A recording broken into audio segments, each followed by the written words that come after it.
guys, welcome back to the wonderful world of Faithful with a Few.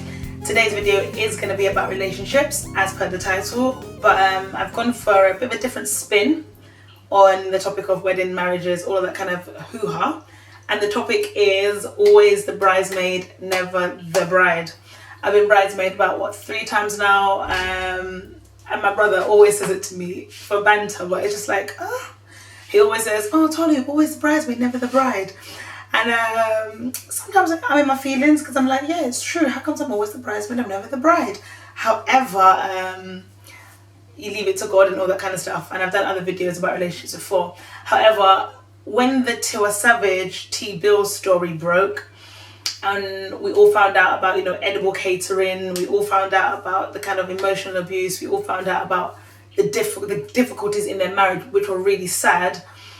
For me, I was talking to a friend and we just kind of took a step back and was like, okay, cool, it's not every day shouting marriage. Sometimes, it's looking at the content and the core that builds the foundation of that marriage.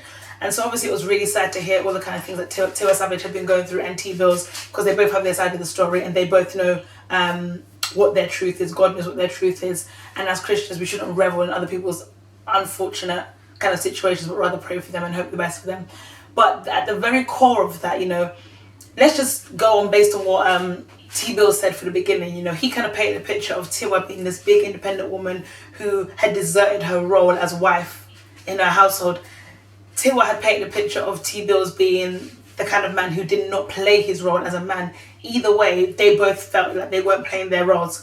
In addition to that, Tiwa also painted a picture of somebody who was not responsible in the areas of finance, in the areas of also like health, be it drugs, who was also the kind of person who was not trustworthy, he did not have good character. And so I was talking to my friend and we were just kind of just saying that, sometimes it's not about rushing into marriage because a guy says that he wants to marry you. Because let me tell you something right now, if just because a guy wants to marry you, you don't actually have to marry him. Just because someone proposes, you don't have to say yes. Just because someone asks you out, you don't have to say yes. You have to pray about it because the core and the content of that person and their character really makes a difference. And so even with Tiwa, according to some other people who kind of were aware of situations and surroundings, especially people who were close to the scene in Nigeria, he, as in T-Bills, had very much been showing those kind of signs long before he met Tiwa, when he was dating Tiwa and then when he married her. But for the rest of us on the outside looking in, we saw the big wedding in Dubai, we saw the big dress that she wore, everybody wanted to do their hair like she did, wear the clothes that she did, and everybody just saw the big glitz and glamour, on the outside, but nobody saw what went on behind closed doors. And so yes, always the bridesmaid, never the bride, but at the same time, sometimes even when you're the bride, there's still a whole heap of wahala that can come with that. And the goal isn't to just be married, the goal is to stay married, because anybody can get a ring, anybody can have a wedding, but the goal is to stay married.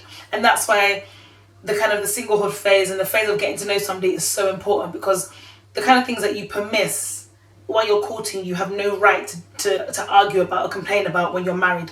Because if you allow this behavior when you're courting and you're seeing somebody, you're subconsciously saying, this is good behavior, this is all right behavior, I condone that kind of behavior. And so by the time you're married and you want to start complaining, that person's thinking, well, it's been a couple of years now, you didn't say nothing back then, why are you complaining now? So even with Tiwa's husband, for instance, if according to what the streets have been saying is true, he was showing the same kind of behavior before that he showed when he got married. And so it's sad that Tiwa's now sitting on a couch with mint green nails and a head wrap on, saying, oh, he did this, he did that, he did this, when arguably those were signs that she had seen before, or that allegedly she had seen before. So it's a big reminder to those of us who are single, just to really look for the signs. When Joseph was in Potiphar's house, Potiphar's wife came after him to try and sleep with him. And the interesting thing that Joseph did was that he ran so fast, so hard, he left behind his cloak. And back in that day, your cloak was your sign of like dignity and, position or whatever. He left that behind. He ran so hard. He did not stop. He did not look back. That's the same kind of thing that when you're dating somebody, if you see those kind of signs, run. You flee. Pray about it, but you flee, because you don't want to be the person, 3 years down the line, sitting saying, oh, he was like that when I met him. These are the kind of things that he was doing, because that's horrible and that's a painful feeling.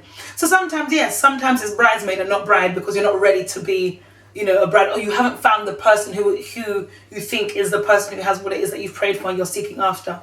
But don't let nobody rush you to get married, because they're not going to be in your house when you're sleeping at night next to a stranger because you don't know that person anymore. They won't be in your house when that person is, behaving out of line. They're not going to be the ones in your house. So don't let anybody rush you to marry. Don't let anybody tease you for being the bridesmaid and never the bride, because eventually your time will have to come. After a while, you run out of bridesmaid weddings to go to. Eventually it'll be your own, right? So don't let anybody rush you or push you into marriage. Don't let anybody guilt you into staying into relationships just because it's the done thing. I think in churches in particular, we're so big on like people getting married young so they don't burn with passion, so they don't fall into sin, so they don't get pregnant out of wedlock, so they don't get themselves into things that they can't get themselves out of later. But at the same time, don't let anybody force you to marry somebody just because it looks good, because you're of a certain age, or because, oh, he's all right, he's a nice guy, oh, she's a nice girl, she serves in the house of the Lord. Don't let anybody force you to marry, because like I said, they won't be the ones in your house. When they wave you off after your wedding day, you come back from your honeymoon, when you go to bed that very first night, you lock the door and it's just you and your husband in that house, nobody else. So don't let them force you to marry somebody that you're not ready to marry. Give yourself the grace and the time required to get to know that person. Because I'll say it now and I'll say it again, people do not change. They amend their behavior, they adapt, they learn. People rarely change. So you have to look at the character of a person. If this is the kind of person who doesn't treat people around him right, he won't treat you right. He might delay that for a while, give it a year or two, he won't treat you right. If this is the kind of person who talks to more than one girl at a time, or he's abusing the emotions, or awakening love before it's time for multiple people, chances are he probably do that to you at some point. If she's the kind of girl that shows no respect towards you or your mother, you know, that won't go away. If she's the kind of girl that says she doesn't want children, she thinks they're annoying or they're horrible, it's not because you marry her that now she's going to have this insatiable desire to have children. So you have to look at these signs beforehand, because some things just don't change. And until you're ready and you found the person that when you look at them as they are, and obviously potential, but potential is a whole nother video to be honest, but potential is there, and you look at what they are, where they could be, and how your lives fit together, and you've prayed about it, you sought God about it, you sought, accountable about it, then you have to start to look at that person and think, okay, what are the things that this person is doing that actually I might not like, but I can live with? And what are the things that I can't live with? Because the things that you can't live with, so in Tiwa's case, drug taking, getting his hair cut twice a week but not looking after his kids. T-Bill's had already had kids from other women before. Did you look at the way he treated those kids? Did you look at the way he treated that wife? When he divorced that wife, there was rumours of domestic abuse. So did you look at things like that? Because what he did to her, he could do to you as in Tiwa. And what he did to those kids, he could do to baby Jamal or Jamil or whatever, or however you pronounce his name. So you have to look at the patterns. Okay, so what kind of things does this person do? What does it say about the way they think, about the beliefs they hold? What does it say about the position and the priority of our relationship in their life? Like, what all of these things say, so that when we're married, I won't be surprised. So if you're dating the kind of guy who doesn't leave his house before 3 o'clock because he sleeps in, that won't change when you're married. If you're dating the kind of guy who's an early bird, he's up 6, 7 o'clock in the morning, that won't change when you're married. But if you can't deal with that kind of person, then you need to make some decisions. So sometimes, yes, always the bridesmaid, never the bride. Because I'm telling you, marriage is not easy. It's not the kind of thing that you just walk into. It's not the kind of thing that, because automatically you turn 25 or 26 or you turn 30, that you now have to go and get married to somebody. Because I'm telling you, it's easier to obtain than it is to maintain. It's easier to get married than it is to stay married.